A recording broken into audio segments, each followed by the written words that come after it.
And so we're producing a lot, we're consuming a lot, and yet we're not happy. And so what does that tell us?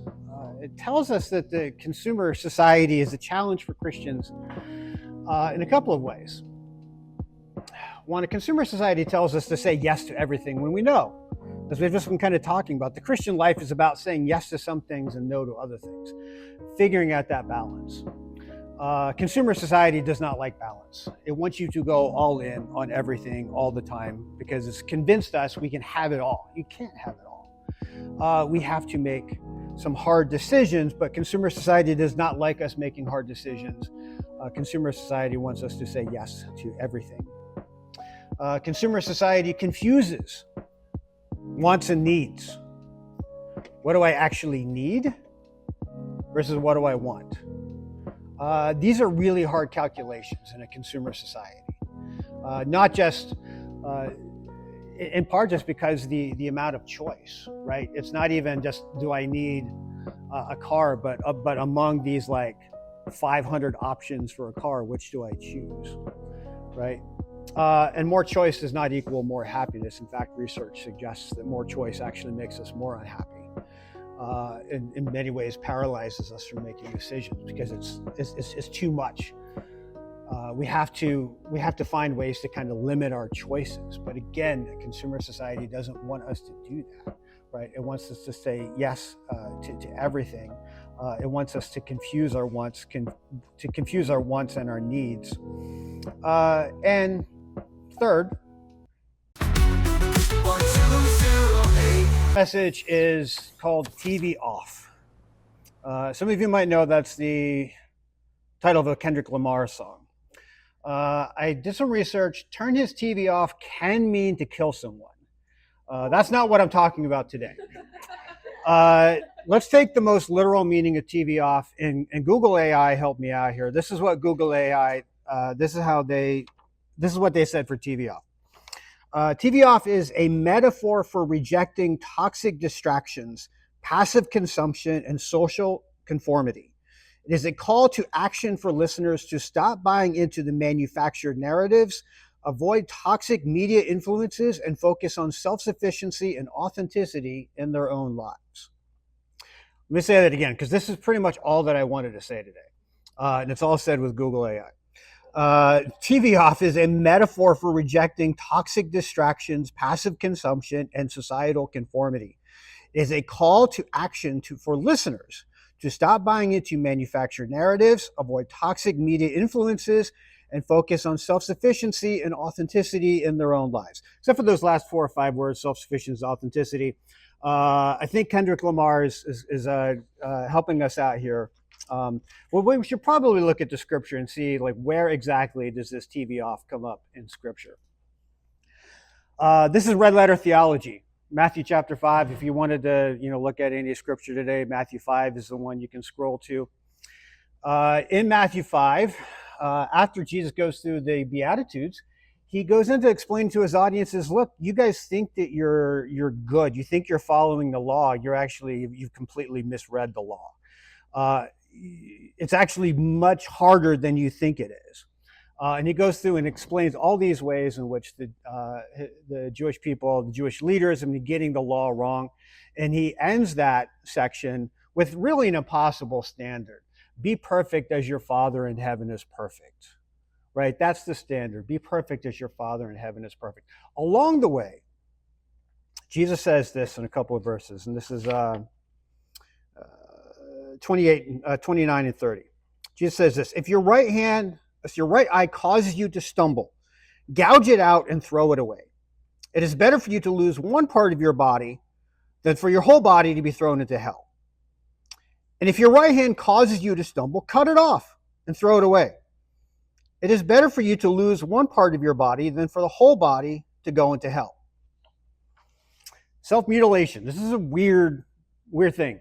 And frankly, over the years, church leaders have done some weird things in response to this passage. I'm not going to go into all the gross details. I've heard this sometimes called radical amputation. But we're calling it today TV off. What are those things in our lives that, not necessarily even sinful, but what are things that are maybe competing for our attention, holding us back, sapping our. We have limited time, energy, and resources. What are some things that are in our lives that are maybe kind of, distracting us from what we should be really prioritizing? Sermon on the Mount, Jesus will try to redirect his audience's attention. Seek first the kingdom of God and its righteousness. Lay up treasures in heaven. What are those things in our life that are not necessarily sinful, but are keeping us from doing that, or distracting us from being mission ready? What are those things that we need to TV off, or as Jesus says, cut it off, cut it out of your life, gouge it out of your life? And so that's our focus today. There's kind of three parts to this sermon. So you guys ready for part one? All right. So where exactly does TV off, this radical amputation, where exactly does this fit in the whole of the Christian life? God is described in the Bible as love. We know that God is love. God is also described as holy. And love and holiness, they don't necessarily seemingly get along, right? Love is about entering into the messiness of the world. Holiness is about standing apart from the messiness of the world, right? Literally being separate from it. So how exactly does that work? God is holy and God is love. How do these things work out? Well, obviously God is both. God is holy love. At 1208 Greenwood, we're more than just a church. We're a family growing together in faith, both in person and online. From our original worship music to biblical teaching, which you can access anywhere, we're creating authentic experiences every day. Your giving helps keep our ministries running and creates impactful content and music that reaches people wherever they are. Join our mission to serve and grow. Support 1208 Greenwood today. The link is in the description. This is what we kind of mean by our value of holy metamorphosis. God's love is the kind of love that enters into his creation, but doesn't leave us in our misery, in our sin, in our apathy, in our learned helplessness, in our abuse and exploitation of each other. But it calls us to a higher standard, right? It redeems us. It's a redemptive love. It's a transformative love. Right? So it's a love that enters into the messiness of the world, but ultimately to kind of pull us out of that messiness, to call us to a more abundant life.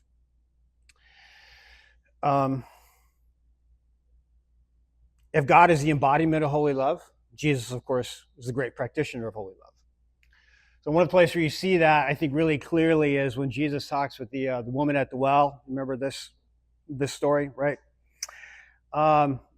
Jesus entered into the messiness of this woman's life. Love is having to break some boundaries, and Jesus broke all kinds of boundaries when he talked with that woman. Right? He broke boundaries of gender, race, class. Right? As a rabbi, he should not be talking to a woman alone. In fact, his disciples, and they came back and they saw Jesus talking to this woman, they're like, "What's he doing talking to a woman?" But they didn't. But they, unlike the Pharisees, they're kind of like, "All right, so I guess this is what we're doing now." But he really shouldn't have been talking to a Samaritan woman, right? For the Jews, the Samaritans were about as bad as the Romans, the Greeks. Like they were unclean. You weren't supposed to associate with them. And Jesus is associating with this woman. He's clearly showing love for this woman, but if you remember that conversation, Jesus is not like, yeah, everything going on in your life right now is great. Like, no, he points out to her ultimately that the way she's living is, he doesn't necessarily blame her, right? I mean, clearly what's going on in her life, being passed from man to man, and who she's living with at that particular point is not great. He doesn't really blame her for it, because we don't really know enough of that story, I think, to know how much choice does she have and who exactly she was married to or living with at a particular point. But he nevertheless is pointing out that the way you're living right now is not right. It's not the best. And we don't even know ultimately if she changed or kind of where she ended up. What we know from that passage is that Jesus practiced holy love. He broke all kinds of boundaries to love this woman, but he wasn't about to leave this woman in kind of the misery of her present life, but to call her out from it in some kind of way. And just as Jesus practiced holy love, we are called to practice holy love ourselves as well. One of the great passages where I think you see this, the call to this, is from the book of James. This is James 1:27. Religion that God our Father accepts as pure and faultless is this: to look after orphans and widows in their distress, and to keep oneself from being polluted by the world. Right? Keep ourselves from being polluted by the world. That's that holiness aspect. But look after orphans and widows in their distress. That's the call to love. Right? And so holy love, the tension between those, not only does God and Jesus embody those and practice those, but we are supposed to do that as well.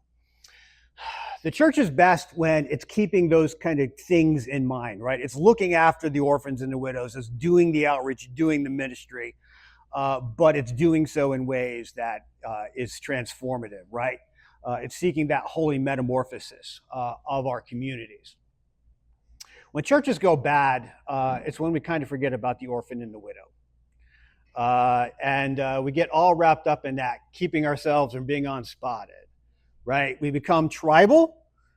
We stop outreaching. We become, frankly, legalistic. We set up all kinds of rules that are easy for us to keep, but really it's not even about even keeping the rules. It's really about just kind of setting up rules and standards that are ways to say, we're right, and you guys are wrong, and you guys are wrong, and you guys are wrong, right? It's just tools of just kind of judging others. Christian legalism, just like Jewish legalism, almost always is or ends up in some kind of racism, right? Our group's better than this group's wrong, this group, like that kind of like group judgment, that's the essence of racism. Christian legalists, just like the Pharisees, become political cults. Just the Pharisees wanted to use the power of the state to kind of maintain their sense of holiness. Christian legalists throughout church history have done that, even in our own day. It's all Christians who are seeking political power to punish their perceived enemies out of a misplaced sense of holiness. Right? The problem with Christian legalism is it's not just that it's hateful, and it is. It's that it's just so self-deceived about where sin actually comes from, right? And Jesus again and again had to kind of point this out. Like the sin's not out here, right? It's not them. It's not what you're eating. It's not what you're drinking. Where does sin? What does Jesus say? Where does the sin come from? It's here, right? The sin comes from our misplaced desires. It comes from what we're wanting. Jesus even cracks a joke about this in the Sermon on the Mount. And we miss this sometimes because of maybe the translation, or maybe because of not being able to be there to actually kind of see it. But do you remember this part of the sermon? I'm going to dramatize a little bit. Robbie, I think you got something in your eye. Do you want me to help you with that? It's, I don't know, like maybe like a splint, like were you working around some like wood or something? I think you got a splinter in there. Could you?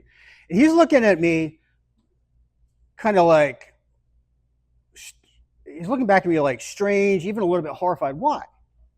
Because I have a 2x4 sticking out of my head. Right? That's what Jesus was going for. Like he was cracking a joke. Right? It's so ridiculous for me to want to help Robbie with this splinter when I got this massive head wound up here that I'm not even aware of. That is what it's like for the Christian legalist, right? It's walking around with a massive head wound and not realizing it, but everybody else can see it. Well, I mean, I think I'm probably preaching to the choir on this one, and it's not just because, half the audience is the worship band. I think most of you are at 1208 because you've had experience with Pharisee church. You've had experience with Christian legalism, and you don't want any part of it, right? You're done with that. And so you've come out from that, and you seek a place like 1208 that is really trying to do that James balance of looking after the orphan and the widow. I think where we might run into trouble in 1208 is having come out from the legalism or just being aware of that. We might go to the other extreme. We might end up where the Corinthians ended up.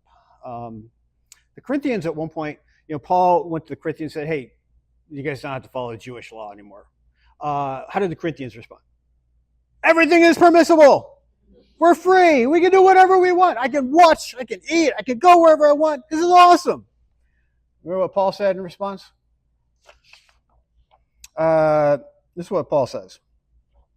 1 Corinthians 10, 23 and 24. I have the right to do anything, you say, but not everything is beneficial. I have a right to do anything. Not everything is constructive.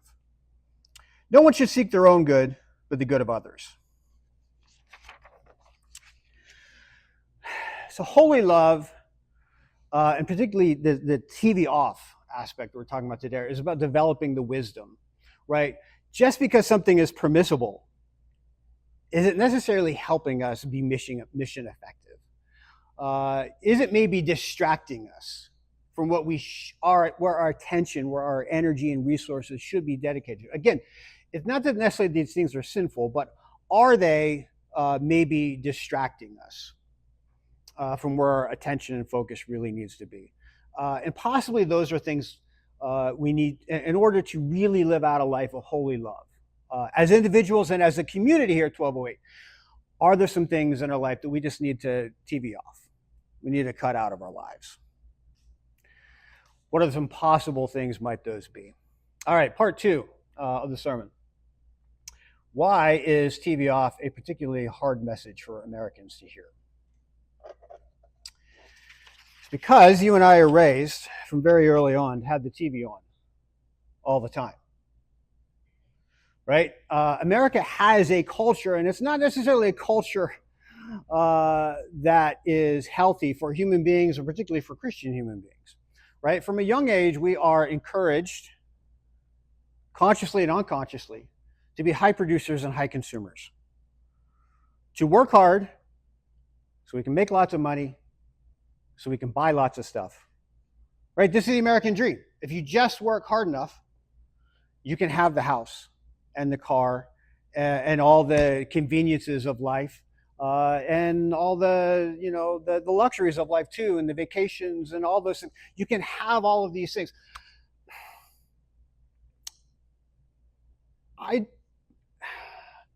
There is wisdom in the American dream. There is wisdom to incentivizing hard work, right? It does keep us working hard. It has produced the United States as the world's leading economy for a very long time, right? So I think there is some wisdom within that, but at the same time, I think we need to realize that the American dream is in many ways an idol. At the center of what the United States really is, an advanced consumer society, right? For a really long time, we were an advanced producer society. Around 1950 or so, we've kind of shifted a lot more over to consumption, and that's kind of the name of the game where we're at right now. Just in a quick aside, do you ever wonder if the United States is in the Bible? It's there. The United States is in the Bible. Maybe this afternoon, read Revelation 18. Babylon.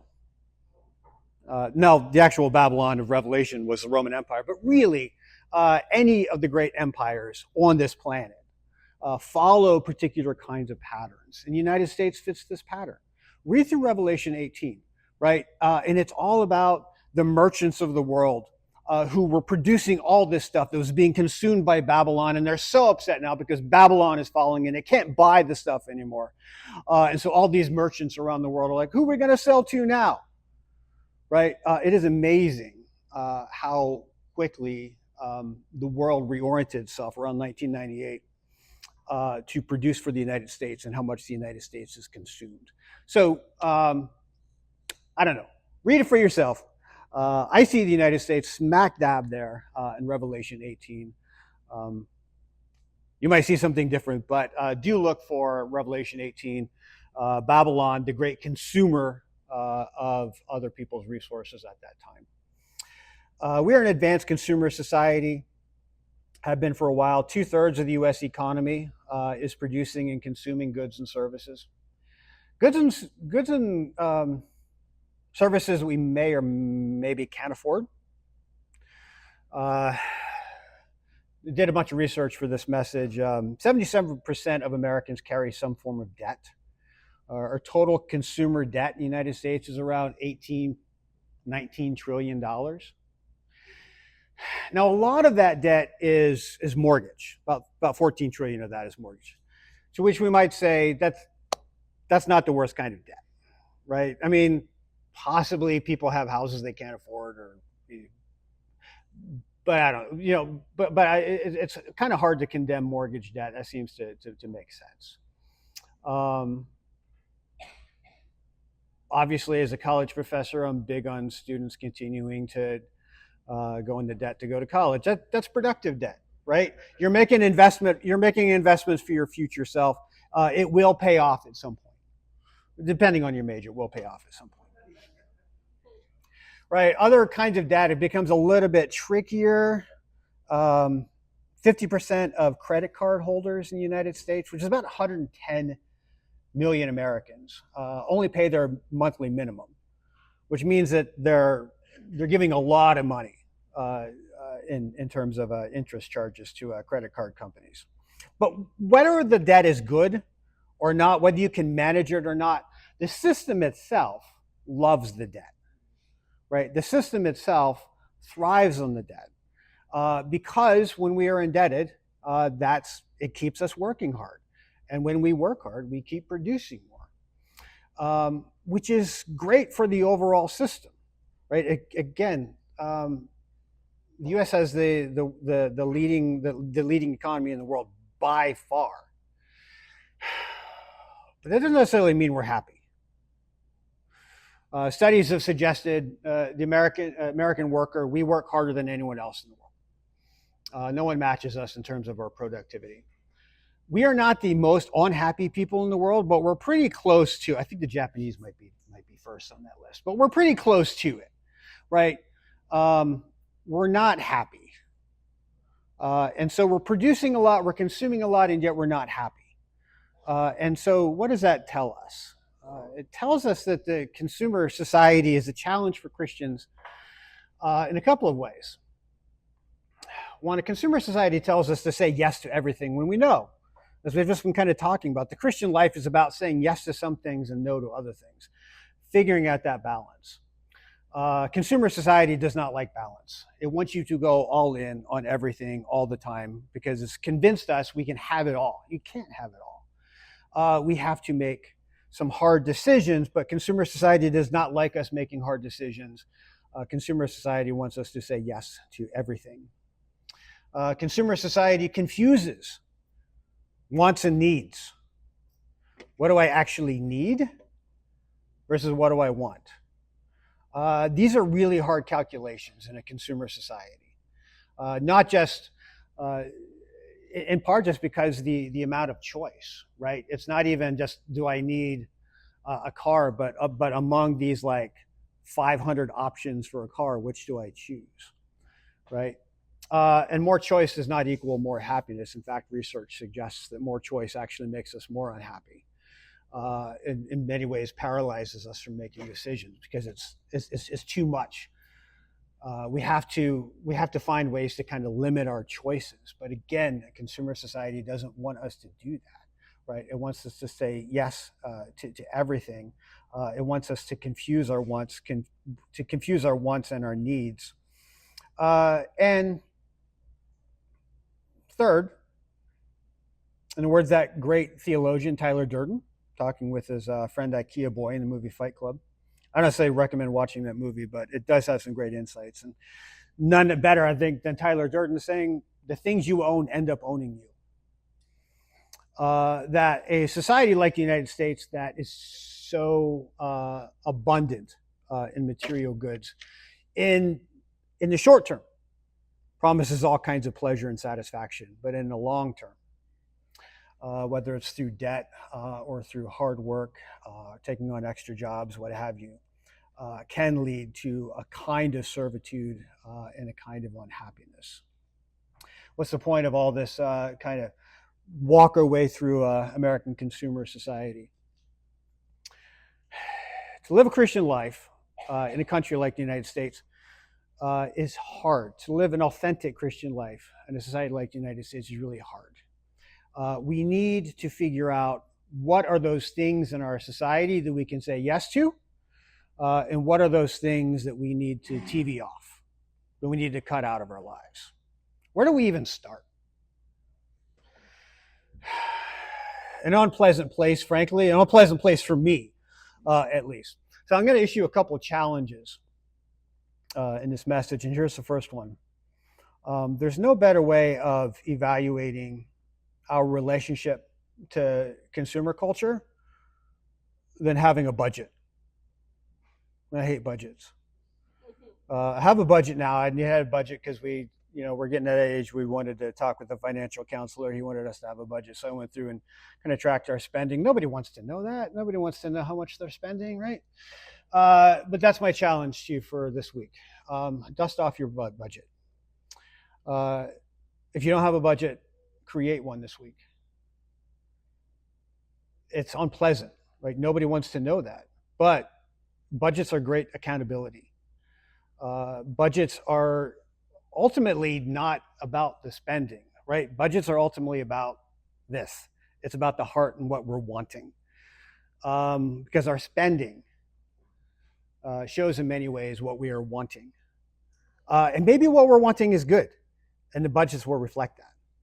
But the budgets might also reflect, oh, I got some misplaced priorities in my life, or we got some misplaced priorities in our family that we maybe we should rethink some things.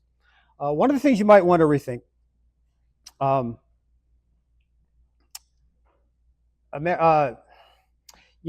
we're so focused on spending, what are we not focused on? Giving, right? What did Paul say?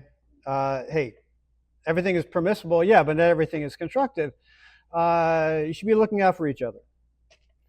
We forget that part because we're so focused upon our spending and then the money that we've spent having to pay that off, right? And so we're working really hard, or we're spending all of our resources on goods, and what we're not doing, we're not giving. By some measures, Americans are very charitable. 75% of Americans give to charities. And yet the average American family gives $500 a year. That's not very much. Now, granted, that's kind of spread out. Like some obviously are giving none because they can't afford to give any. Whereas others have ridiculously obscene, I even hear there's a trillionaire now in the world, right? Have ridiculous amounts of money. And they kind of, tilt that up. Maybe you're in a situation looking at your budget where you realize you could be giving more. And not necessarily at 1208, right? There's all kinds of places that you can give to kind of live out your Christian life at 1208 or beyond it, and all kinds of charities and maybe public services and what have you. Maybe you can't. Everybody ultimately has something to give. If you can't give money, you can give your time. You can volunteer. When we are so bent on consuming and then having to work so we can do that consuming, we don't have time for volunteering either, right? And so part of going through the budget this week is maybe figuring out what are some places that maybe we could cut those things out. We could TV off those things so that we could be giving more here, or just maybe so that I could be working a little bit less so that I could give more time here or give more time here. All of us have something to give, not just money. But American culture, in particular American consumer culture, works against that aspect of the Christian life, the giving aspect. And so that's kind of a general, a kind of general message of TV off is our relationship to consumer culture. But I want to dig down in our remaining minutes into a couple things, more specific things that you and I consume that maybe we shouldn't. Cable TV news and social media. on any given night, about 2.5 million Americans turn into Fox News, about 1 million to MSNBC, poor CNN, about 400,000. There's like 320 million Americans. So, those like 4 million people who are tuning into cable TV news, like that's a really small number. And so why is this even worth addressing? And yet, the effects of cable TV news seem to be felt way beyond the viewership. You guys ever hear of, I just learned this mean world syndrome. The researchers is what they call it. It's such a pervasive phenomenon that they put a name to it, mean world syndrome. And I read as much as 60% of Americans suffer from mean world syndrome. What is mean world syndrome? It means that we think that the world out there is really mean. That we are exaggerating threats to our well-being or to our community's well-being. We're seeing dangers everywhere. And we're just completely overblowing threats. Where is the source of that? A major source of that is cable TV news. It's even kind of calling cable TV news, like Fox, MSNBC, calling them news is kind of generous. They aren't really news, are they? They're cable TV news, they're infomercials for the two-party political system, right? A news likes to say, we're the fourth branch of government. We check the other three. Sometimes, but cable TV news especially just kind of amplifies the two-party system. Now, look, I teach politics. I like political parties. We couldn't really function as a democracy without political parties. They do a lot of good for us, but they also hurt us in a lot of ways too. And one of the ways that they hurt us is, I don't know, maybe they try to inspire us or get us excited, like just a party, like for like politics and stuff, right? But more so they go to like kind of our appeal to our base natures, right? They're more about getting us angry and scared because frankly, that motivates us more to give our attention to them and to give our resources to them, including our money to them. Cable TV news is probably the best gift to the two-party system because it's just this ongoing infomercial for the fear and the anger to be put out there. And it's, if you're thinking, oh yeah, I know that network does it, but I don't see it on this one. It's all of them, right? There are definite content distinctions between Fox, CNN, and MSNBC. Like there's definite content distinctions. But have you ever heard the phrase, the medium is the message? Right? There's a format beyond the content that's really common to all of them. And that format really is making us scared and angry so that we keep coming back. Right? These are for profit. They need to sell ad revenue. To sell ad revenue, they need viewers, right? And how do you get viewers? How do you get the viewers keep coming back? The world is ending. Oh, if somebody believes that, they're going to come back the next night. Tell me how the world is ending. Is the world ending tonight? Is the world ending tomorrow? Like you keep coming back if you believe that the world really is ending. And so messages of anger and fear work really well for politicians, and cable TV news really help bring that out. So in this particular instance, TV off, I would say, literally means turn cable TV news off. A friend of mine, Jeff, wrote a book in 2018 about how Christians engage media, and he made a claim in there, Jeff Bilbro. He made the claim, nobody should get their news from cable TV. Nobody should get their news. At the time, I still liked my CNN, so I'm like, yeah, okay, Jeff, it's a little extreme. And then we kind of realized we had all these streaming services. Why were we still paying for cable? And so we cut our cable in about a month before we were aware of COVID. And I am so grateful that I did not have access to that my cable news habit had been broken before COVID. I can't imagine what it would be like for people now more at home consuming more of that content. Well, I can imagine, right? We are so much more divided having gone through COVID. But it's not simply because of COVID. It's because of forces like cable TV news. And so all that is to say, I agree with Jeff. Turn the TV off. Turn the cable TV off. Don't get your news from there. I'm not saying don't get your news. Hey, Americans need to be reading more news. But that's the key. Reading. Read your news. If you need your Fox fix, fine. Read Fox articles online. Read CNN. It's better content. The written stuff is better content on those sites. And there's something about reading that's more active on your part, on your brain's part, as opposed to just kind of passively taking in the TV content. You have more guardrails. You have more critical distance when you're reading your news as opposed to taking it in. So my encouragement to you is to turn the TV off. No more cable TV news. Read your news. Try it for a week. If you watch cable TV news, turn it off for a week. Read your news. See how you feel by the end of that week. Okay? Just do that. Just take a week off.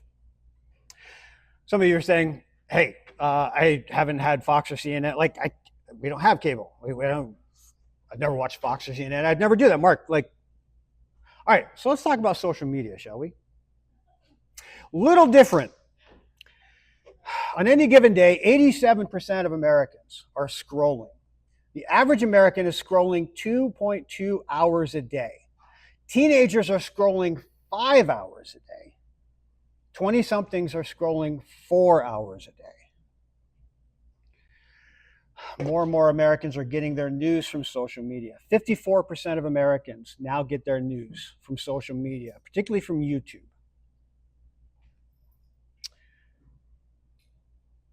81% of teenagers get their news from social media. 75% of 20-somethings get their news from social media. Why is this a problem? So one of my classes this semester, this past semester, read a book, Scrolling Ourselves to Death. Scrolling Ourselves to Death, the Christianity Today book award winner. It's based on a 1985 book by Neil Postman, Amusing Ourselves to Death.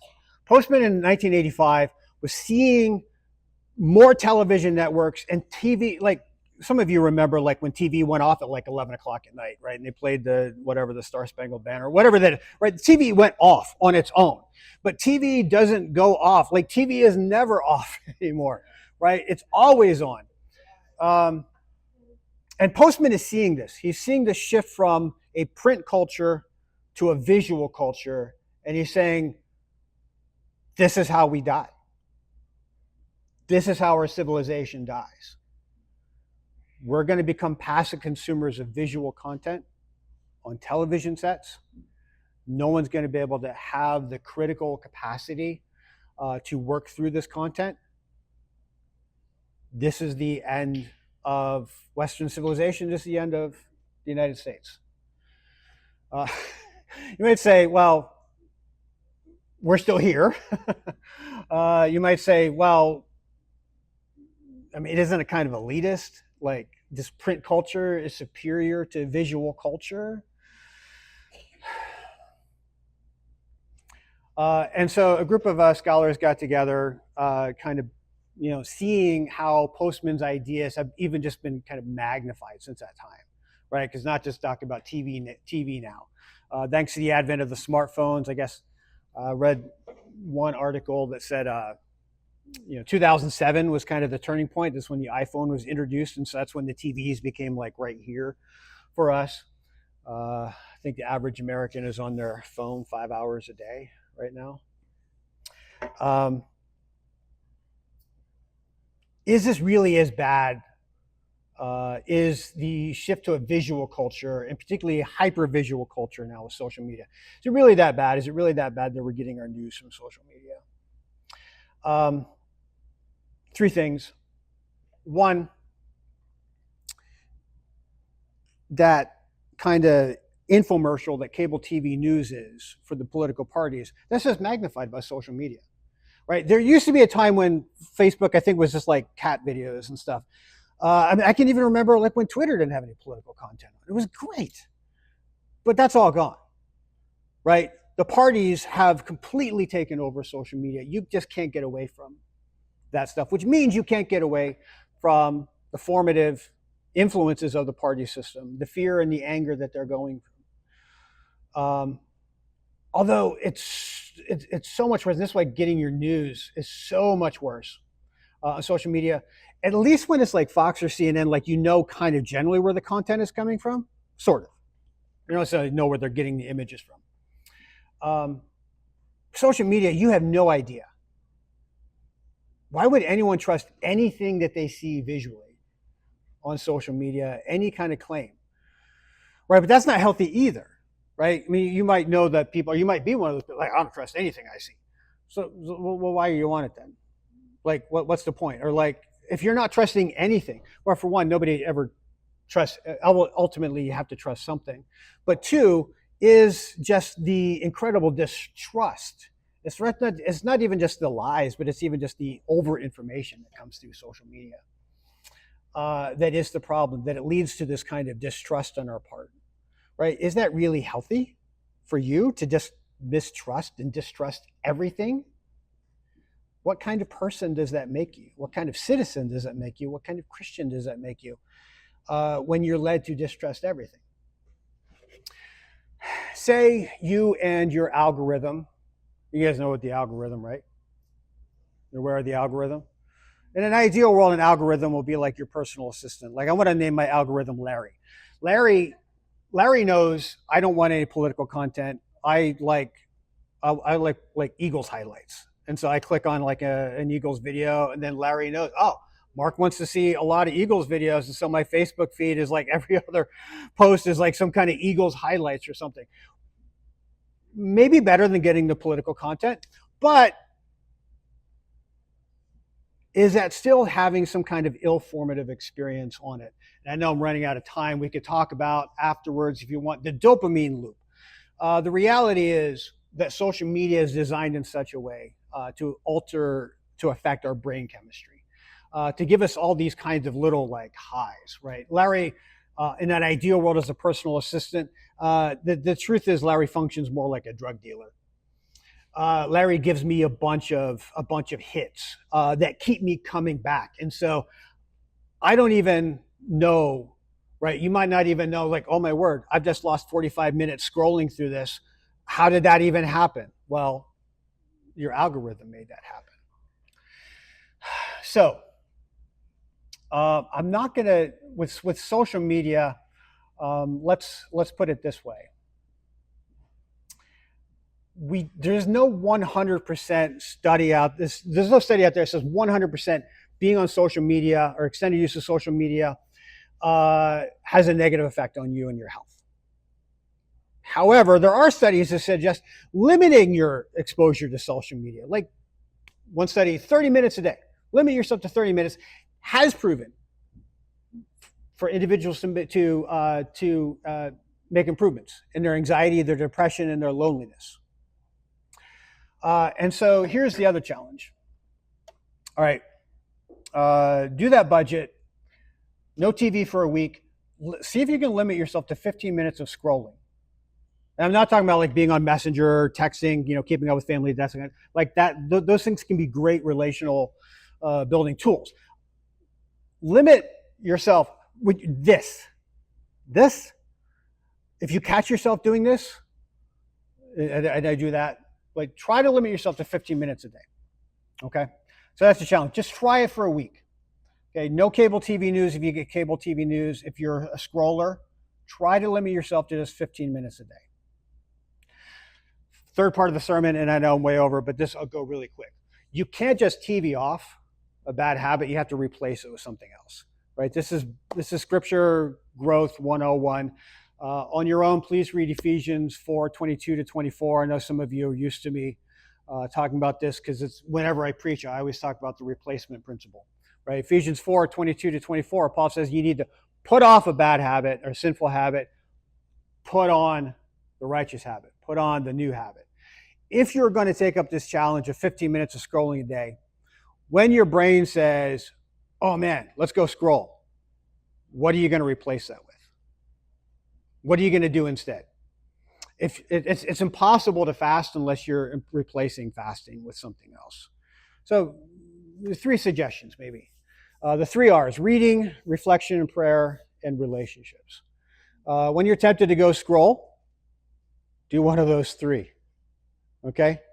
When you want to go check the news on YouTube, please don't ever get your news from YouTube, I beg you. But people do. Don't this week. Instead, go read your news. All right? If you want to get your news, that's fine. I like people reading the news. But read your news, okay? Figure out what you're going to replace that with. If you're going to TV off things in your life, you have to realize, what are you going to replace that with? What is the thing that I'm not doing because I'm scrolling, or because I'm watching this, or because I'm spending all my money over? What am I not doing? If I'm going to stop doing this, what do I need to start doing over here? How can I give? How can I invest more in relationships? How can I be maybe reading more news or reading something else? Okay. So yeah, that's it. Thank you. I'm sorry I went long, but that's it. TV off. Green. Well, always green with the